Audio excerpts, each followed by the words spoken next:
This is a video about some of the remaining problems that we had left in 6.3. So we had this formula for negatives that we looked at, and we discussed in class how that cosine and sine, just by looking at their picture, you could see that they had y-axis symmetry, which means that you can flip it and it's a mirror image across the y-axis. So that means if you have a negative x, you still get a positive y value. So think of this as being a positive overall y value. And then the tangent, essentially, and the sine and its families, their reciprocals, they both had origin symmetry, which means they are odd functions. So this is an even function, this is an odd function, and this is also an odd function. So what that helps us is these are just shortcuts to try to figure out everything in terms of quadrant 1, essentially.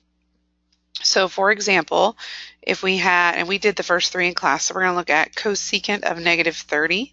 Because cosecant is an odd function, this would be negative cosecant of just 30 degrees. And just to kind of remind you, I don't have my unit circle here to look at, but if we drew a 30-degree angle from the origin, we know that in a 30, 60, 90, we know that the hypotenuse, remember, is 1 on a unit circle, and that across from 30 is a half, and then across from 60, remember, is square root of 3 over 2. So that means this is the point square root of 3 over 2 comma 1/2. And we learned that this is always, if you're on the unit circle, this is always related to cosine of theta, and this one is related to sine of theta. And the reason that's helpful is because cosecant is the reciprocal of sine. So this is really negative 1 over sine of 30 degrees, which is negative 1 over 1/2, or we can multiply by the reciprocal. This ends up being negative 2. You could have gotten that a lot quicker by just saying flip the 1/2, but I wanted to show you just plugging it in how that goes. So secant of negative 60 degrees, because secant is an even function, this ends up being just secant of 60 degrees. So remember, we can draw a picture for that. If we have a 60-degree angle, and then that means this would be 30, we still have the radius of 1. Across from 30 is a half. Across from 60 is square root of 3 over 2. This time the point is 1/2 comma square root of 3 over 2. So cosine, remember, is this one, and sine is this one, x and y. So secant, remember, is the reciprocal of cosine, so it's going to end up being 2. And then cotangent of negative pi over 4, because cotangent is an odd function, this would be negative cotangent of just pi over 4. And we need to look at, in quadrant 1, pi over 4 is 45 degrees. Same thing as 45-degree angle. And we know that if this is 1, this is square root of 2 over 2, square root of 2 over 2. We kind of have to memorize those two special types of right triangles. So square root of 2 over 2, square root of 2 over 2. Cotangent is, when you think about it this way, it is the x over y, because it's the opposite of tangent, and tangent is y over x. So this is negative square root of 2 over 2 over square root of 2 over 2. Not really a big deal here. So that's negative 1. So that's the formula on the negatives. So the other thing that we skipped over, and I'm just double checking there was nothing else, because we did the graphs and we did everything before that. The only other thing is we didn't do the last example. I did not realize after my summary of all the different graphs that we did not do example 5, and it's the last one in the packet. So I'm going to do it in this video, and then we may have to talk about it in class as well. But let's look at this example. So it says, find all values of x in the interval negative 2 pi to 2 pi such that 3 times cosine of x equals 3 square root of 3 over 2.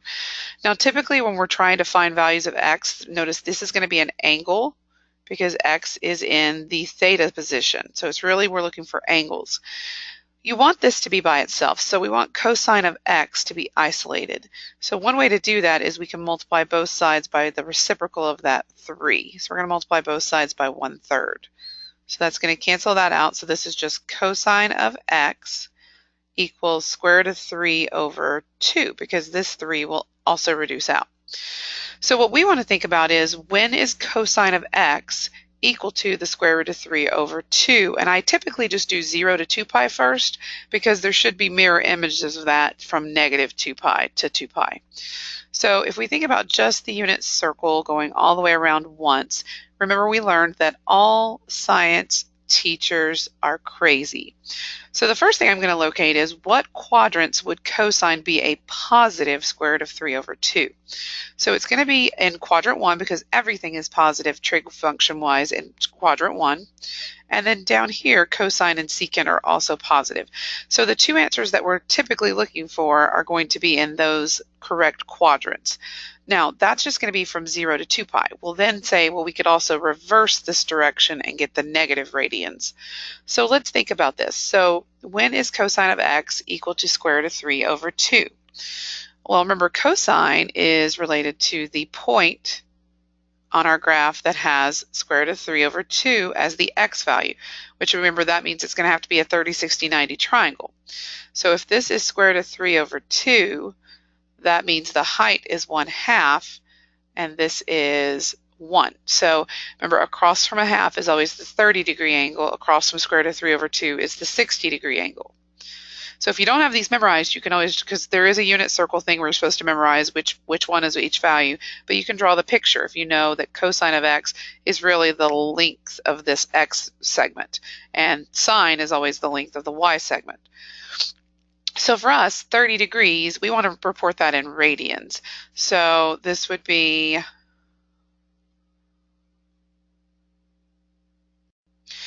I believe pi over 6, but we can double check ourselves. I'm about 100% sure, but 30 degrees times pi over 180, you're going to get that cancels out and leaves you with a 6. So x is definitely, or as an angle, pi over 6 is a good answer, okay? But we also said there's one down here. So if you think about it, this is pi over 6. 2 pi over 6 would be 60 degrees. 3 pi over 6 is 90 degrees. 4 pi over 6, 5 pi over 6. 6 pi over 6 is going to be, remember, pi. 7 pi over 6 is 30 degrees past that. Then 8 pi over 6. 9 pi over 6 is 3 pi over 2.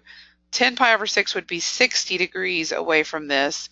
It's going to be the very last one. We need to be 30 degrees away, which is going to be, and I just said it in my head, because this was 9, 10, this is 11 pi over 6. Okay, so you have a mirror image, and you could have just done that by saying 12 pi over 6 minus pi over 6. But 11 pi over 6 is the mirror image of that angle down there. So 11 pi over 6 is another place where our x value is positive square root of 3 over 2. Now, that's if we go, remember, the typical counterclockwise direction. If we go the opposite, these just change signs. This would be negative pi over 6. And then if we keep going around, if we're 30 degrees away from it this way, we're negative 11 pi over 6. So those are all the locations and coterminal angles versus the regular positive angles. So we did positive angles and negative angles from negative 2 pi to 2 pi that all have a positive value trig ratio of square root of 3 over 2 for cosine. Now let's look at our next one. It's cosine of x equals 1/2. So again, that's going to be a 30, 60, 90 triangle, but this time it's referencing the 60-degree angle, and we'll see why. So if we draw the picture, again, cosine is positive here, so we're also in quadrant 1 and 4, because that's where cosine is positive. And if our cosine of x is 1/2, remember that means in a 30, 60, 90 triangle, that means that's the short side, so the long side must be the y, the square root of 3 over 2. So remember, the 30-degree angle is always across from half, so this one has to be the 60. And then remember, we would say that that's the x value of 1/2 and y value of square root of 3 over 2.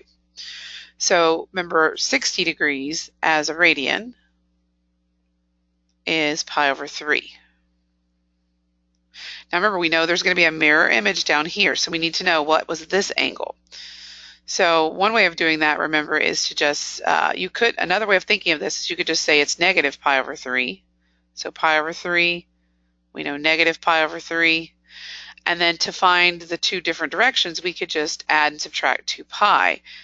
We would want to subtract 2 pi from this one to get the negative direction of that. So that would be pi over 3 minus 6 pi. No, sorry. Yeah, 6 pi over 3. So that's going to be negative 5 pi over 3. So that would be the other negative version down when we go around the other way, which means the positive version is going to be of 5 pi over 3. And that makes sense because 10 pi, this was, remember, 9 pi over 3, and then 10 pi over 3 was 30 degrees away from that. So 10 pi over 3, or 6, sorry, 10 pi over 6 reduces down to 5 pi over 3. So those are all the different angles from negative 2 pi to 2 pi that have a cosine x value of 1/2. Okay, then things get a little bit strange because this asks when is cosine of x greater than 1/2 and when is cosine of x less than 1/2. And I like to show a picture for this because I think it makes a little bit more sense. These are going to be intervals because you're saying greater than or less than. So I'm going to pull up Desmos real quick. And we're going to try to graph this. And remember, we only care from negative pi over 2 to pi over to 2 pi. Sorry, negative 2 pi to 2 pi. Cannot speak today. So if we do cosine x is greater than 1/2, let's see if we can do that. No, that's not what we want. Let's just do cosine x equals 1/2, and then I'll do another line. You know what? We're not going to do it that way either. It doesn't like that. Cosine x, and then we'll put y equals 1/2. Trying to figure out a good way to show this visually. There we go.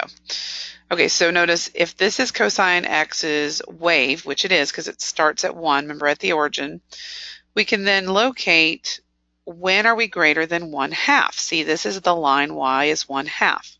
So from negative 2 pi, which we need to figure out where that would start on our, since this is in decimal form. So 2 times pi, I did not want that. 2 times pi is about 6.28. So negative 6.28. So we have to kind of look back here. So at negative 2 pi, we are definitely above the 1/2 mark. Okay.